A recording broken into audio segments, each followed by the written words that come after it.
Yo, yo, yo, welcome to the Will Is Podcast. We are back with Dr. A.E. Dixon. Yeah. I told y'all we was coming back. Oh yeah, we're so excited tonight because tonight is going to be a pretty epic episode. You understand? This show is called American Law Show. Not the American, it's the WIP American Law Show. So let me give you a basis of how we're gonna get down tonight. Okay, so we're going to do it like this. Dr. AE is going to come in with some very strong and powerful explanations to my subjugations. Okay, let's get down. Okay, so what we're going to cover is this, like, we're going to cover stuff like this. The inception. Up as we go, because you got to understand something. When you are an overlay society, you get to make things up as you go.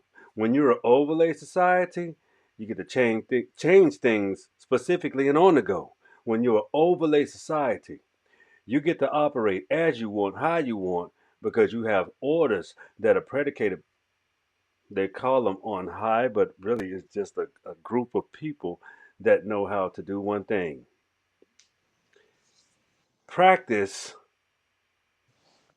the cultivating of colonization. It's a practice of everything natural has to be anti-nature, naturalized, anti-nature, anti-natural, anti-being,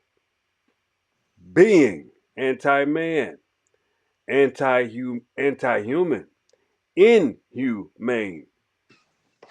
So first order of operation, we're gonna operate with Dr. AE. We gonna ask humbly for his wonderful expertise with the first get down that we about to do. Is called the first segment, which is going to be uh, the origins of American law. Dr. A.E., take it away. Um, I think when dealing with the origins, right, first thing is we have to understand two things that are at the root of this country, right? It was built on it. A lot of people think it's one, but it's actually two, and that's racism and classism, right? Mm-hmm. And both of them were put in place in order to extrapolate work and a standard of living for one group of people, because that's how the capitalistic society works, right? That there is always going to be one group of people that benefits off of the hard work of others. That is capitalism. You can't, that is inherent, that is how it is based. It is what it is. It is that triangle, right? Right. Um, and so laws in this country basically develop under those two guys, right? That Absolutely. capitalism is what started it, is what how the colonies came to be, and it is inherently what the country motivates and moves off of, right? So Absolutely. when the first thing we have to understand then, when we're talking specifically about the law, is in America, law is not always about right or wrong or morality, That's right. but it is more about power and control. And that power and control is such that one group of people can continue to benefit, and one group of people can maintain control by having their ideologies of society and their culture be the dominant culture. And so the laws, many of the laws are created for that purpose, and they're created through power, not through morality or right or wrong, but is for control and power. And there are hundreds of examples, right? But I think the one that we can use that people can understand today, because it's been going on now for almost 100 years, right? Absolutely, absolutely. Okay, marijuana laws, right? Sure. Okay, when prohibition ended, right? When prohibition ended, you had thousands of these quote unquote GI men, right? Who were now out of a job. They were about to hit the unemployment line, right? Right. That's right. And so they asked Congress to save their jobs, right? That's And right. so Congress basically told them, we can't justify it in the budget. There's no way to justify paying all of you all and keeping you all on the payroll, so to speak, right? That's right. And Straight so up. they said, you have to give us a reason to keep your jobs. Mm-hmm. And so they went to the drawing board and they came back. And we're talking the late 1920s, early 1930s. That's right. They came back with marijuana. Mm-hmm. And in that, and it's in the documents, in the actual documents, it says that marijuana, and we're talking the late 20s, this is the early 30s now by the time they're presenting it for Congress and whatnot. Sure. It says that marijuana is primarily smoked by former enslaved people and their descendants and blacks in general, as well as Mexicans. Mm. And that if marijuana was made illegal, it would not have a major effect on white American society. And Congress Wow. said, Wow. okay. And that is the road of how marijuana became A illegal. class one. It started Uh. by saving them a job, and then Wow. it then developed, of course, because remember it's twofold, right? We're talking power and control.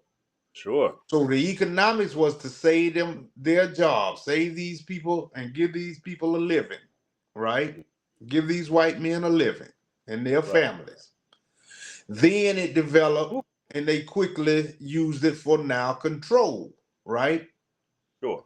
And in Absolutely. time, we see how marijuana was beginning to increasingly become a law as a measurement of control, because it not only controlled through the, let's say, the practical by arresting and then fines and everything else that they can extrapolate, but it was also controlled by now giving them this convicted felon, right, mark, which now severely handicaps them in the job market, right?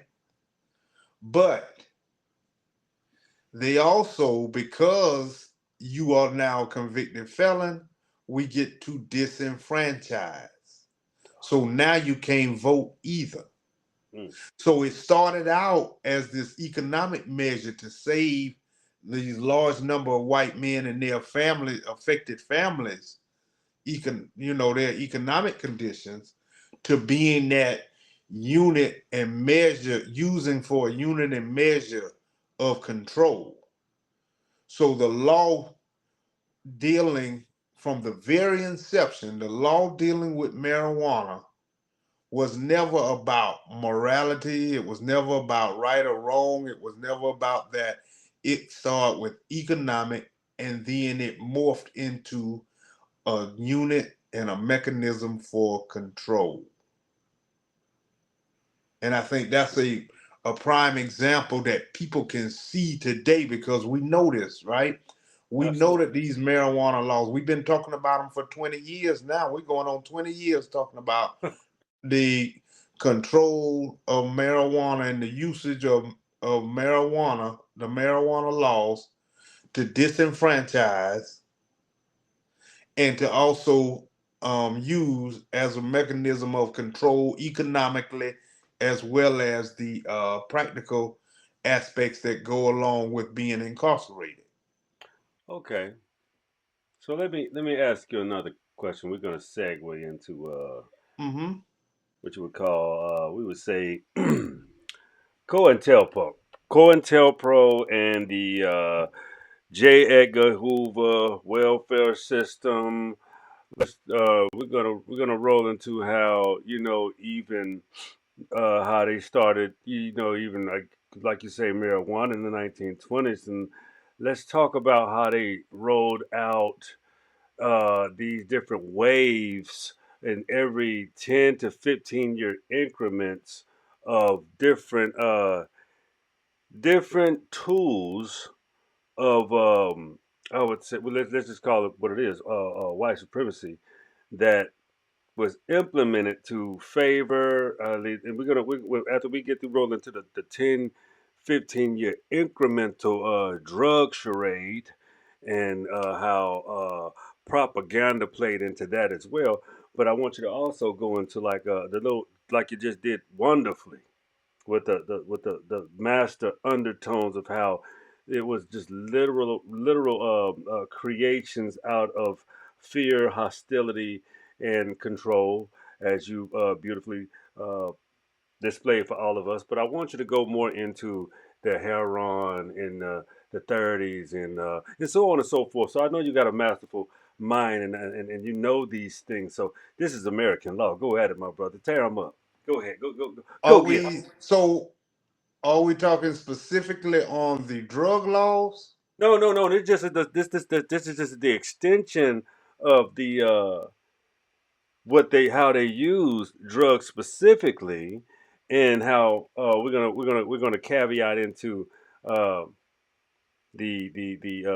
the economics as well, with how they lived, how they created, and how the Irish and the European immigrants stayed in projects before, and then they got those land grants and start staying in houses. So we're gonna segue into all of these things. We can do that. You got the. This is American law. Well, see that what you're really talking about then is um, the the short clip I did just earlier today. What you're Yeah. talking about is the theoretical versus the practical, Yeah. right? And that actually going to lead to that second point that I was going to make, and I'll get to that second point later. Yes, But it's sir. the theoretical versus the practical, right? That's where I wanted you to go. Theoretically, theoretically, these laws are supposed to be for everyone, right? There's they are set in place for all Americans. That's right. But as we know historically, many things that have been said and written and put in place and documented theoretically were totally opposite to what was done in the practical application, right? From the very Sir. beginning, from the very beginning, from all men are created equal. From the very beginning, the theoretical and the practical has been on opposite Compromise. ends of the spectrum. And so theoretically, they have been able to put these laws and these mechanisms in place that sound good, um, whether it's for public safety or whatever the case may be, these laws do sound good theoretically and they work theoretically. The problem is the practical application thereof, right?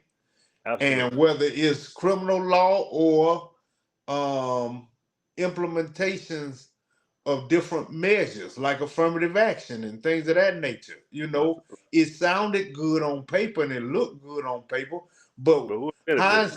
hindsight and the records up till this day show us, that the practical application and implementation of it was totally opposite.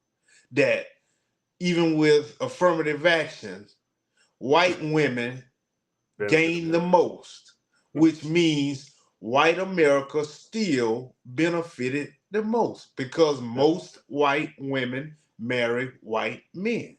that's right. So they still benefited the most through affirmative action. You Yes, see, the theoretical and the practical, totally different, right? So yes, sir. white men still end up benefiting off of something that theoretically was supposed to level the playing field. Right. And even to this day, right, to this very day, statistics shown us that for the past 20 years now, 20, so we talking about throughout the new millennium pretty much, Absolutely. African American women have done more education wise than any other group. They've gotten more degrees, more certifications, more everything. Hold on, let me pause for the No cause. I problem. forgot to But we're plug talking about the myself up here. global. We're talking about the global melanated one Right, From the Afro Caribbean, the African, the American Indian, exactly. all We're of them. talking about black women, period. Right, Period. Period. and so more degrees, more certifications, Anybody. more training, technical, whatever. Sure. Yet statistics show white women are still advancing in the workplace to higher positions.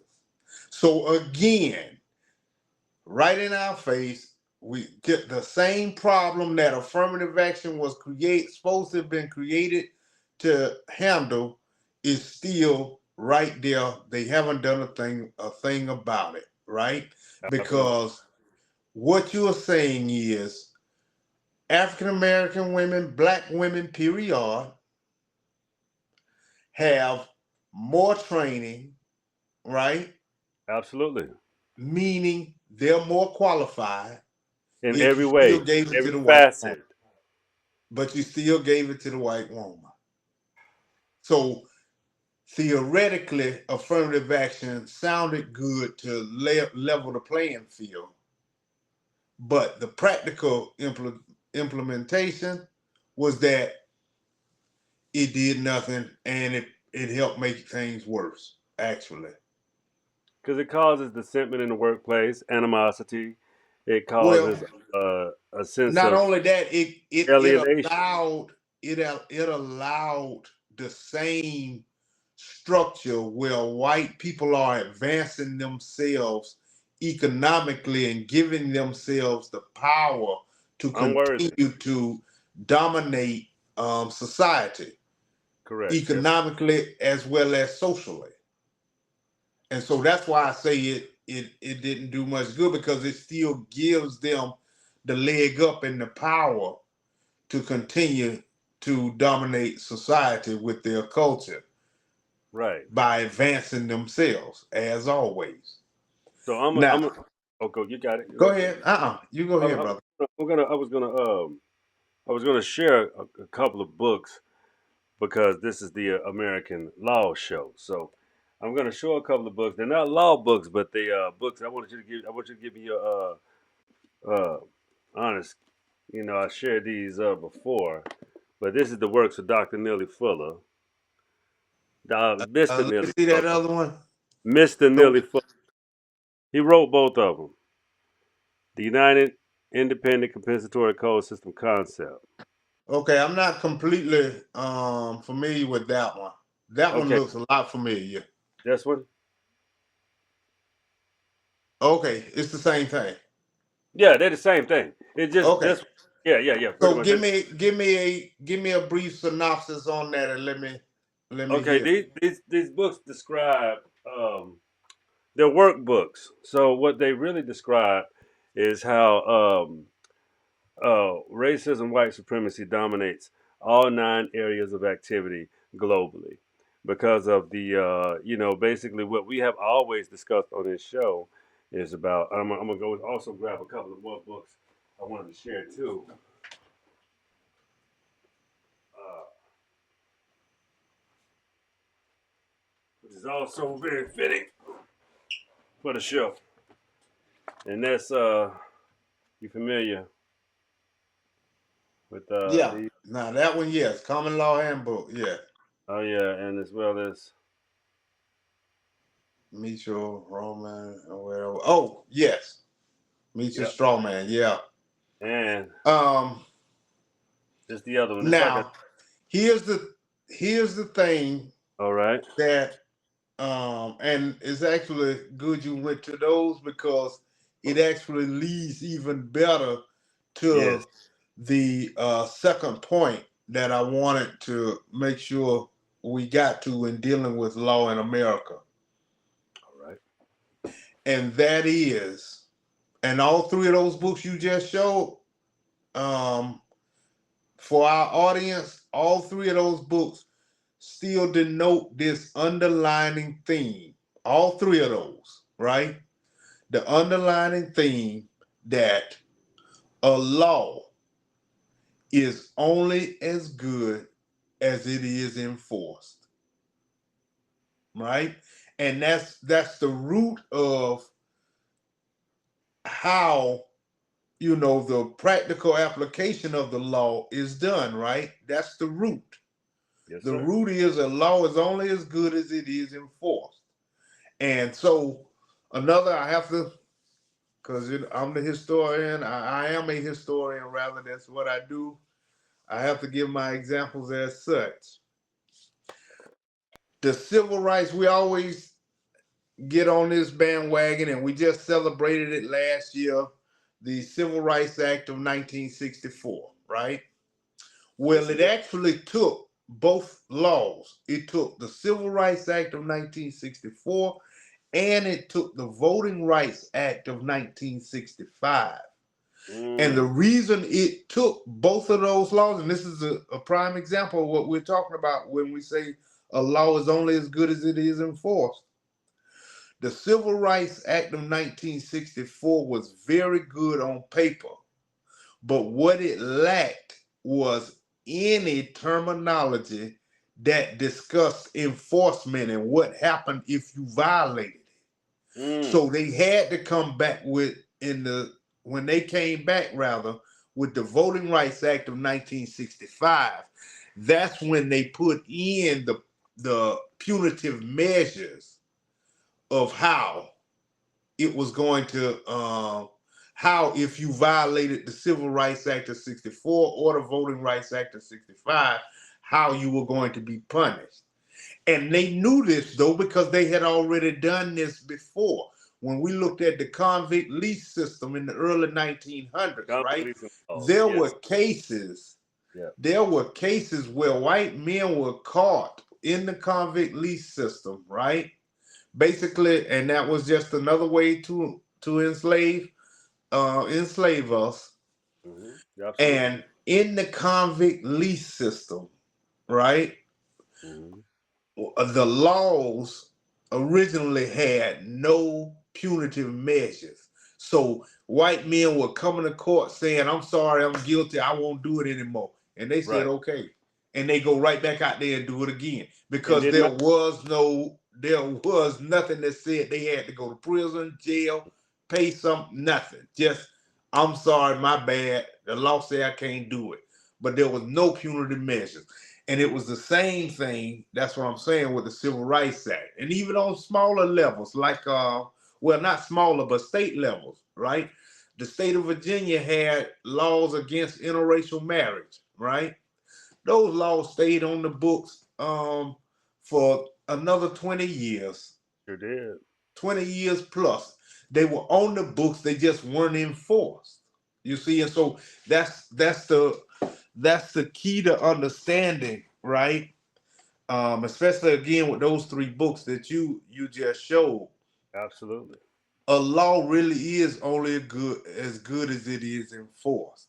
This is why, you know, juveniles, when we look at juvenile delinquents, last statistics I saw and checked, African American or a black male, because they wouldn't care if they Afro Caribbean or not, It a don't. black male was What's that five boy name that times got more. shot?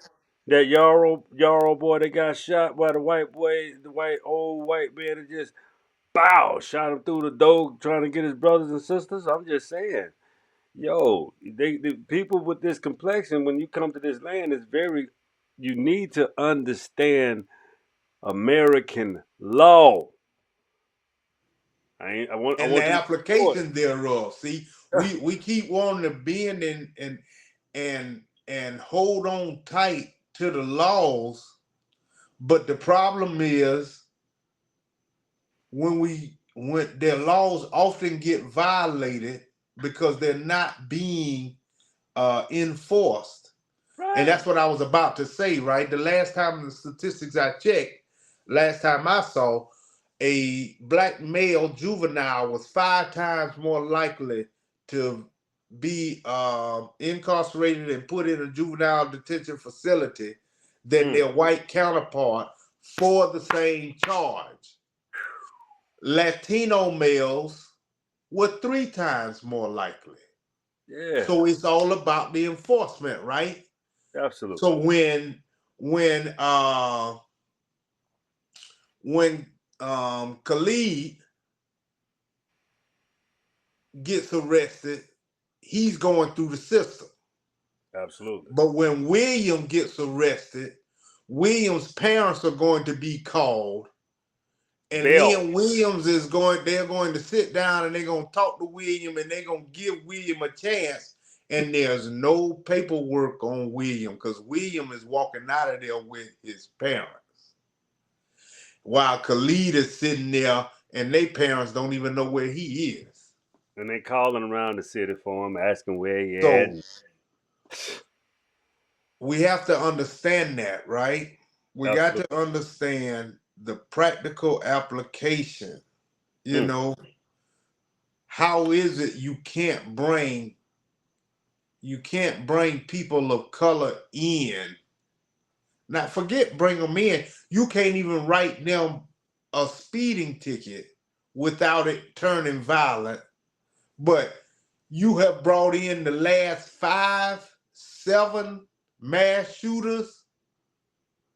And You you brought feed in them? the last 5, 7 white mass shooters. You only killed what, two? Couple of them. Because they shot back. Yeah. Now you brought the All of other them ones eat. in. You brought the other ones in peacefully. So And how is feed it them. you can't a traffic stop, a routine traffic stop can't end peacefully, but you can bring in a mass murderer in peacefully. Peacefully. So it's the application, brother. It's the application thereof. There you go. There you have it. Okay. So let's talk about the next segment. Let's get into this housing situation of the make American 50s. Let's break this down of how Say it one veteran more time. You went out on me. You cut out on me. I'm sorry. no problem. We can say that again. Let's talk about the housing HUD, the 1950s, the land grants that were given away to European immigrants.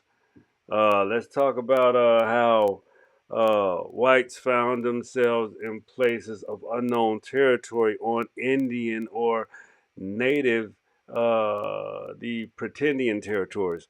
So let's get into how always as a American, a Black American, American Indians, why did we somehow find ourselves under American law, right up under the higher white society?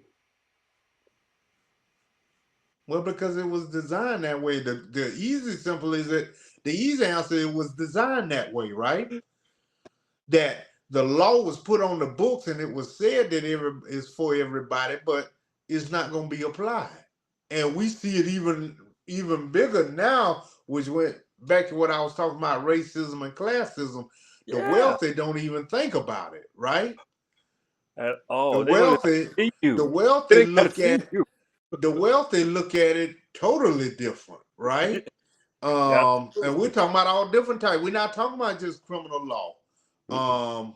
Remember Leona Helmsley in the 80s said Okay. taxes are for common people. You know, Ooh, wait. flat out Mm. said it. Taxes are for commoners. That's for common people. Wow. You see, so What an arrogant statement. um, Damn.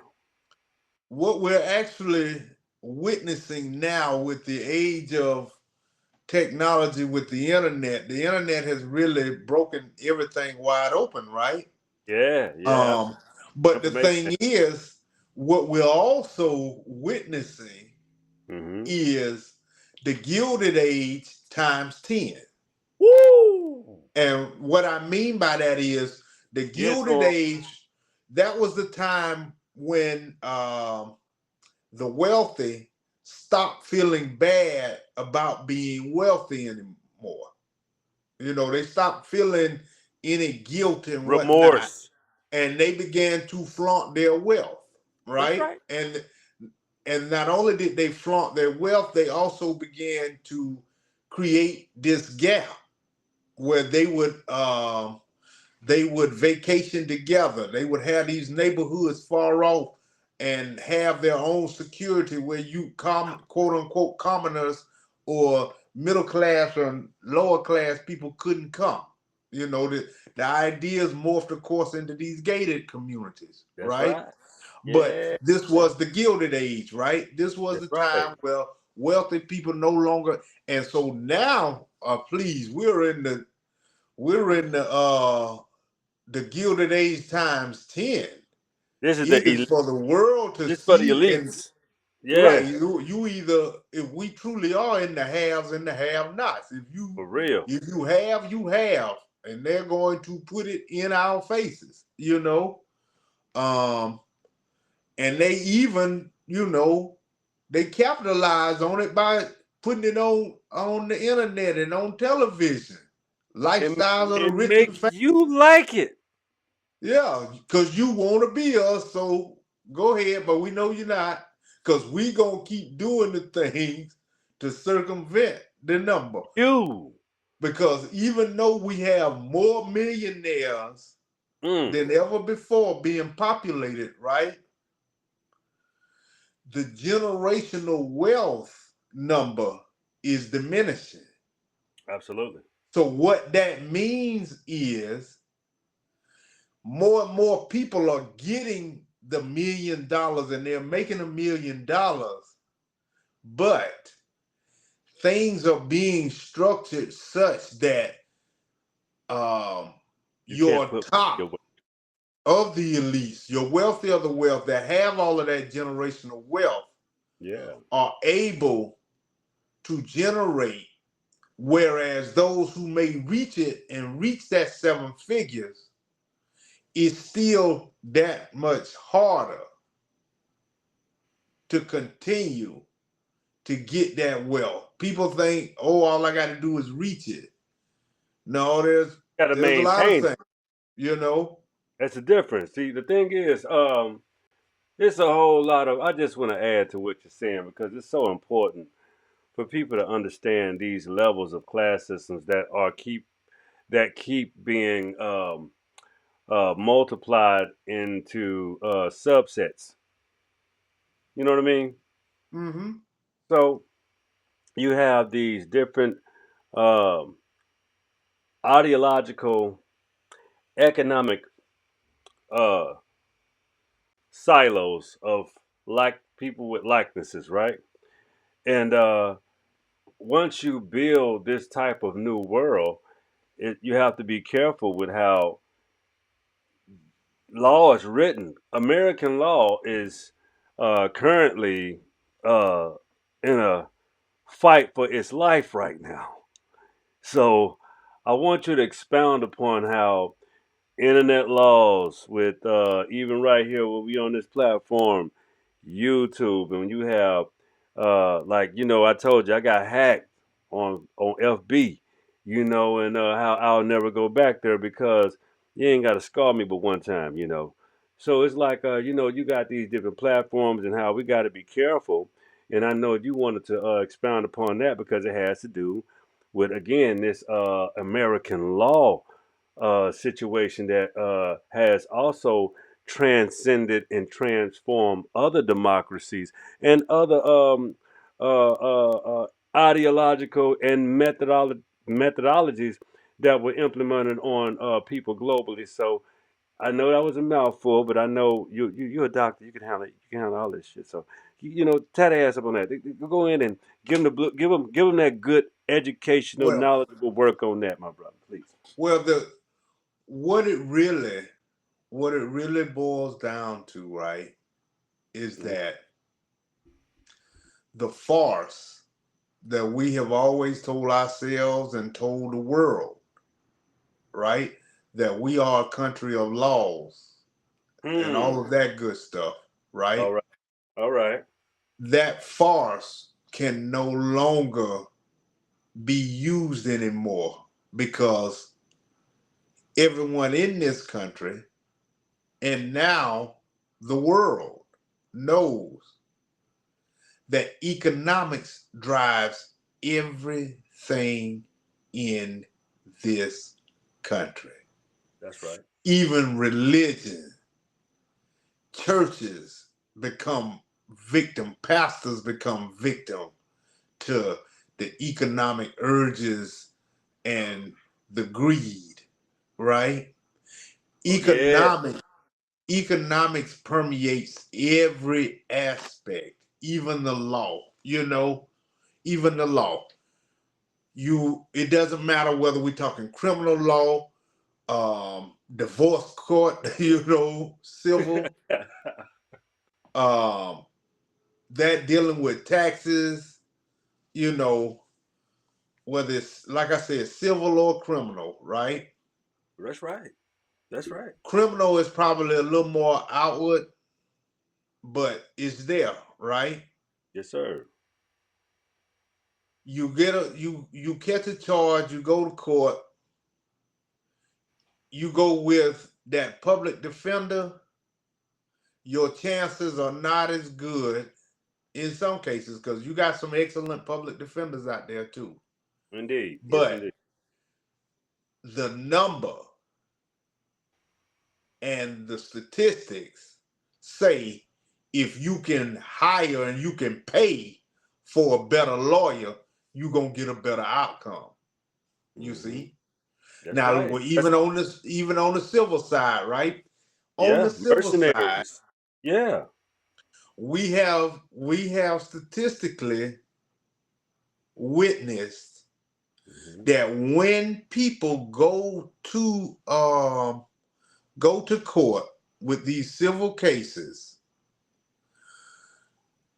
whichever one, whichever entity has the most money and wields the most power, the judges go with. It is so much harder for the common man like you and I, John Q, to sue and get something from that store or that Walmart unless it is plain and simple and egregious, right? That's yeah. Absolutely. And what we found, statistics show that when you go and you end up, right, if you're not lucky enough to end up with a settlement, Right. because sometimes it's even easier for the company just to do the settlement and be Hmm. done with it, right? That's Send right. you on about your business. Right. But for those that go to court and it ends up going to trial,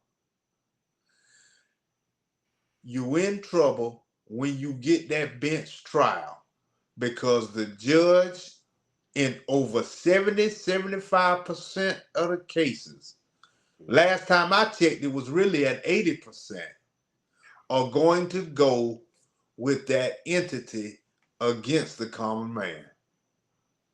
That insurance company, that large department store, whatever it is, that car company, Mm. they win 80% of the time with a Mm. bench trial. Now that's the last statistics I saw. Damn. So basically, is this process that we're living through, we have basically been piloting for 40 to 50 years. Well, it's progressed. It hasn't changed. It's progressed, and Yeah, so, because so they didn't change.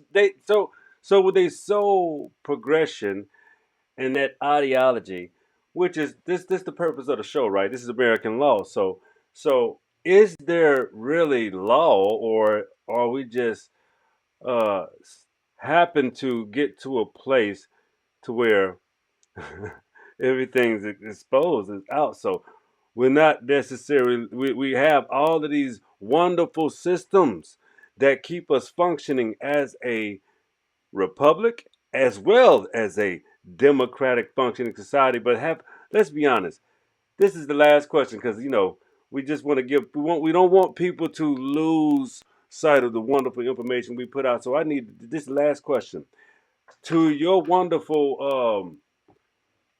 big, you know, just damn discovery of have have America practice a absolute democracy under or ever since 1776. Has America ever practiced a full democracy? That's the well, last. first of all, now you got to understand Okay. this country was built on Athenian democracy, not pure democracy. Now Hey. it's Athenian democracy, Mm-hmm. and when you have Athenian democracy, right?